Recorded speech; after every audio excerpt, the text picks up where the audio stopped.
So my partner and I moved to the Gold Coast, Australia from Sydney, where we both grew up about 2 years ago. And when we first came here, we made the mistake of getting buried in work and doing up our nice new house. And we didn't really focus on making friends. So at the beginning of this year, 2020, we both decided to go out and start making our own friends and developing our own friend group separately. And she made a friend, a guy, a male friend who she clicked with really well. It became one of her favorite people in the whole area at the moment. And they've been hanging out a lot, sort of become a bit thick as thieves.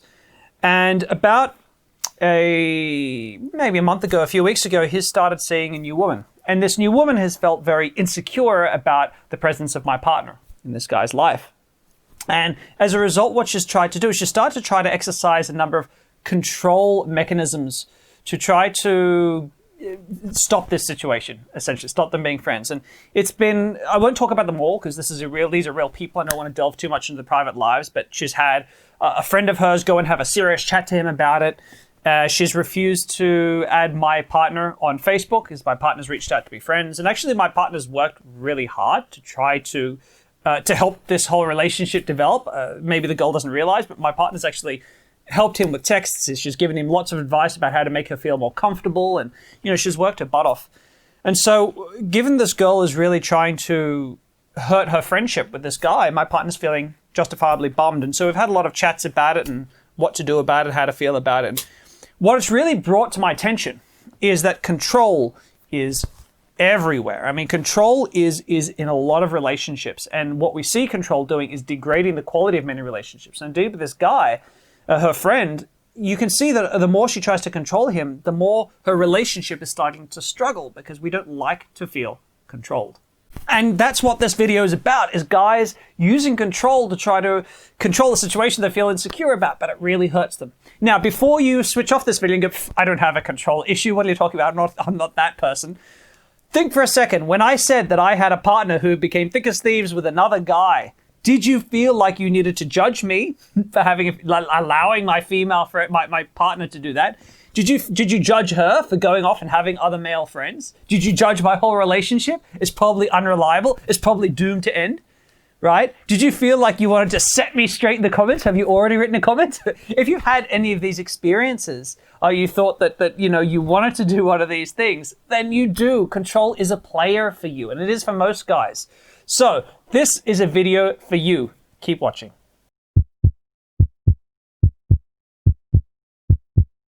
Before I go on, I want to make something clear.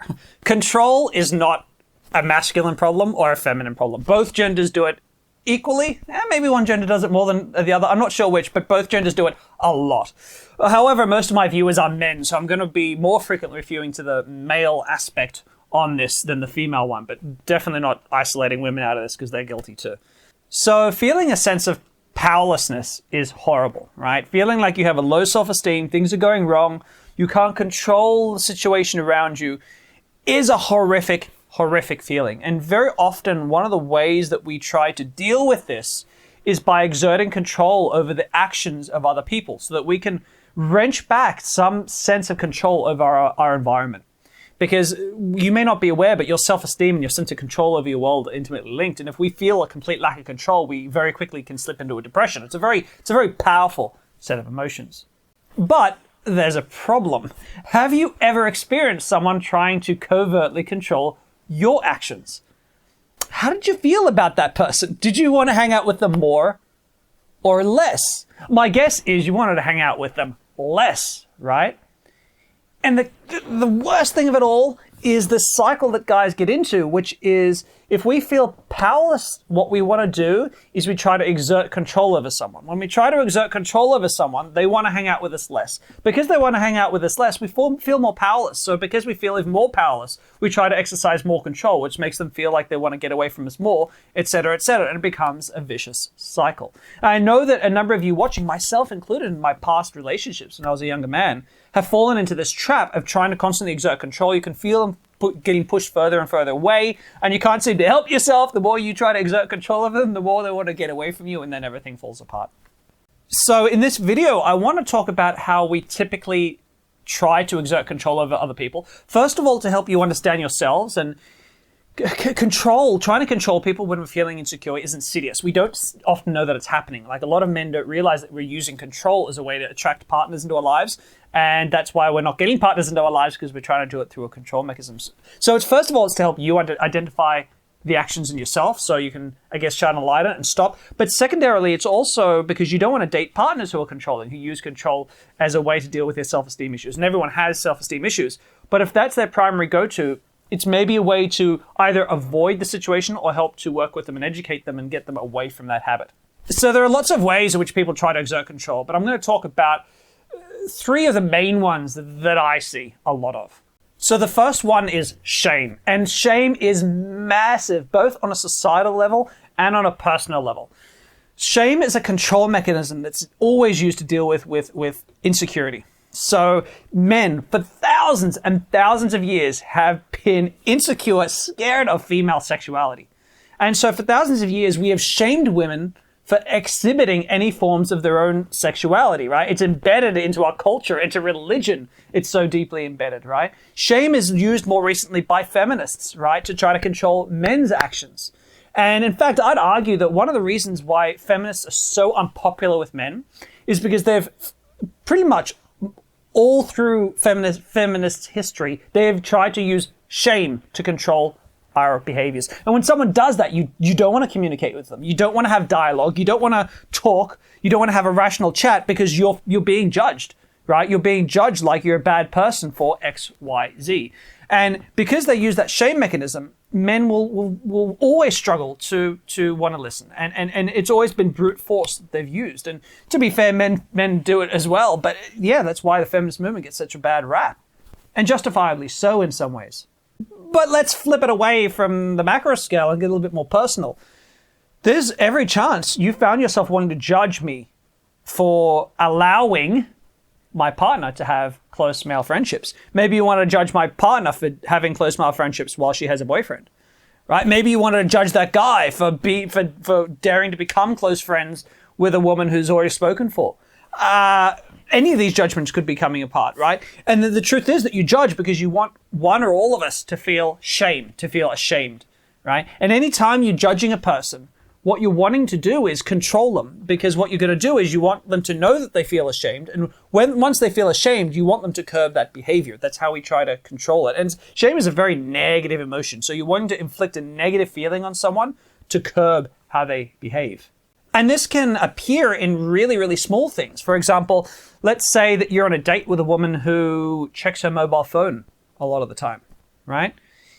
If your attitude is one of shame because you don't like this behavior and you think she should feel ashamed for looking at her phone all the time, there is actually a really big difference between saying to a woman, you know what, I really don't think you should be checking your phone on a date all the time. It's not a good thing to do to someone. Right? That's a judgment call. You're judging her for looking at a phone on a date. And you want her to feel ashamed, and maybe she'll stop looking at her phone. But what you've done is you've broken rapport. You've pushed her away. You've made her feel a little bit repulsed. If instead you said to her, you know, when we're on a date and you look at your phone a lot, it actually makes me feel like you aren't very interested in me. It makes me feel a little bit like you're trying to break a connection with me. Right? If I say that, what I'm doing is letting her know how her actions are making me feel. Now, she can say, oh, sorry, I didn't realize that. Or she might say, oh, I actually want to check my phone regularly because my mother is sick in hospital and I don't want to miss any calls that come through. Things have changed. The situation's different because what I'm doing is I'm not passing judgment. And it's really critical. You can even say those exact words I said with a judgmental look on your face. Or you can say it very genuinely, just letting her know that this is how what she's doing makes you feel. Now, you might not want to do this on a first date. I wouldn't recommend that for a first date. But it's just an example of how even small things can be done or said with a judgmental mindset. And some people start this right from the get-go on a first date. When you first approach them at a bar or club or at a party, those little micro-judgments are coming through in the way you say things to them. And that can repel women or men very, very quickly indeed. The second sign of control is having a whole set of personal rules. So personal rules are ideas like maybe you have a personal rule that men and women shouldn't be friends with each other, especially if one of them's in a relationship. Maybe the rule is men and women can't be friends. Maybe the rule is if you're dating someone, you shouldn't have opposite gender friends. Maybe your rule is any guy shouldn't be friends with a woman who's in a relationship. I don't know what the rule is. Maybe you have a rule like that. The thing is, when you have these rules about the world, you go through the world, and if you date a woman who breaks these rules that you have, what you want to do is tell her, oh, these are the rules. You should have known, but now that you know the rules, you're going to change, right? It's this way that we try to control the world by having these. And very often what we do is we have a traumatic experience. And off the back of a traumatic experience, we create a set of rules that the world is supposed to run by.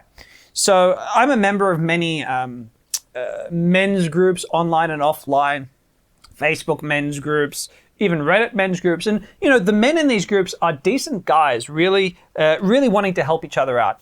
And still, very often I'll see comments like some guy will say, I recently saw a thread for the guy saying that his partner had started having a male friend and he was a bit insecure. Someone will say, literally, my ex had a male friend for a few years that I thought was just a friend, but it turns out she was sleeping with him the whole time. I've learned my lesson. Now I know to never let my female friends have guy friends. My girlfriends have guy friends. And you'll learn your lesson soon too. That becomes a rule that they live their lives by, because the pain was so great of that experience that they create this blanket rule to cover all situations. And when you go through life with these rules, it is a form of control. You're trying to control people. Now, I had my own set of rules, and a lot of my rules when I was a younger man were, if you love me, you will do X, right? So if you do X, that's how I know you love me. And I would impose these rules, but I wouldn't impose them as these are the things that I personally want. It was like, you should do this, right? If you love someone, you should do that, right? If you loved me, you would do that. That's how these rules would come out. And that is a form of control, right? If you love me, you do that. In other words, right? You love me, right? Well, then do that.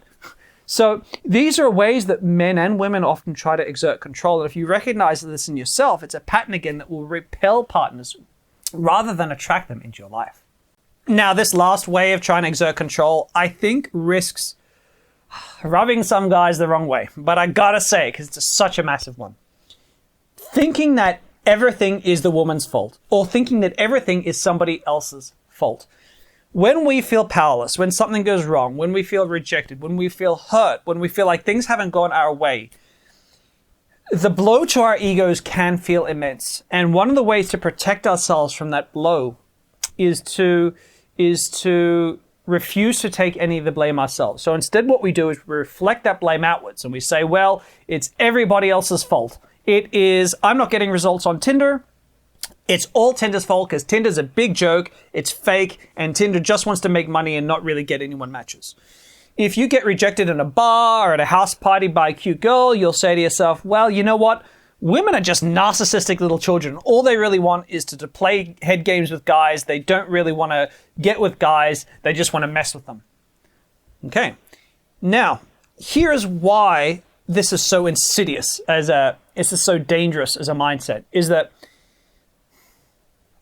while it's important not to reflect all the blame externally away from yourself, it's never only your fault either, right? So Tinder isn't perfect. Tinder does do some shady things which make life hard for guys. There certainly are women in the world who are narcissistic little children who just want attention. These things do exist. The world sometimes is harsh towards guys. But what happens is when you shift all the blame, when you stop looking inwards, you make it impossible for yourself to improve, to get better, to make changes, to learn to adapt to an imperfect world because you are a victim. You now have a victim mentality and nothing can change for you. So what you do instead is you say, the world has to change, women has to change, my partner has to change, she must, it's all her fault. You start to do these things, and sure, there may be things that your partner needs to change, but one thing I've learned a lot about relationships in my own life is that there is great power from looking at yourself and what you can change, looking at what you're in control of in your world, because maybe the problems you have in your relationship are partly your partner's fault, but amazingly, just by changing some things about yourself may automatically change those characteristics in your partner. Maybe they won't. Maybe the best action for you to do is to walk away. But more often than not, what changes you make affect the way that the world treats you.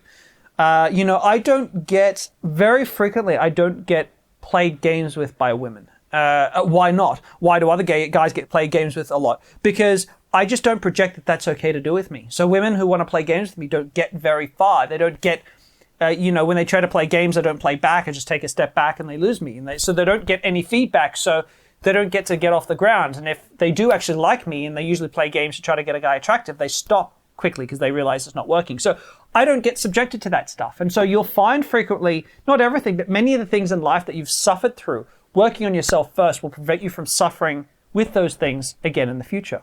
And the key is subtle. The key thing to think about is subtle. If you're in a relationship, let's say my relationship, and let's say your partner has a male friend already, let's say, and that makes you feel insecure. If you exert control to try to change the situation, you are going to push that partner away, and you're going to ruin a potentially great friendship they have. Instead, if you were to open a dialogue and say to them, instead of judging them, but if instead you were to say, I've been hurt in the past by my partner who had a male friend. I'm feeling a little insecure about the situation. What would make me feel better is if X, Y, Z. And you can tell them, and X, Y, Z is not stop being friends with that person. X, Y, Z is maybe if they help you build a friendship with this person too, so that you become close friends with them. If they make sure that you always know where they are at all times. It may feel a little petty right now, but because you're feeling insecure, these things would help. Giving them a guideline of things that they could do that would help your insecurity, because what you're doing is you're owning it. This makes me feel insecure. You may not be doing anything wrong, but this is what I'm experiencing. If you did these things, they would help with my insecurity. By doing that, you're not coming from a position of control. You're coming from a position of vulnerability, right? And it's interesting, the vulnerability attracts people when it's controlled vulnerability. So I'll do other videos on vulnerability, but vulnerability, which is like, wow, I just feel insecure, fix it, woe is me, you'll repel her, I get it. But if your vulnerability, like, I'm feeling insecure about this, these are the things that would help. You are taking charge of your vulnerability and the things that make you feel insecure. And that won't repel her, it'll usually make her feel closer to you, strangely enough. And I know that's an alien concept for a little guy, but trust me, trying to control her is only going to push her away. Now, I know in this video I can't fix the control issue. What I want to do really primarily is make you feel aware of, do you have control stuff getting in the way? Are you exhibiting some of these aspects where you try to control situations with women, control new dates, control long-term relationships, and it's absolutely pulling them apart? If you're aware of it, awareness is the first thing, because once you're aware of it, you can start making changes and try to look inward to fix these things. Now, I've had a lot of emails recently from guys wanting to know if I can coach them one-on-one. I do offer one-on-one Zoom coaching around dating, relationships, obviously meeting women, attraction, Tinder, and all this kind of stuff. If you want help in this area, I'll put my email below. You can send me an email and we can possibly line up a time to have a Zoom one-on-one coaching session together. I hope you've got a lot out of this session, guys. As always, I try to bring up topics that are personal to my life that I feel will benefit a lot of guys. They're not the typical dating advice stuff, but I think they're super critical nonetheless. Try to keep them a little bit deeper. If you've liked this video, please give me a thumbs up and subscribe to my channel. And of course, check out some of my other videos over here. If you like this one, I'm pretty sure you're going to like some of them as well. As always, take care, stay safe during this crazy period, and I'll see you in the near future.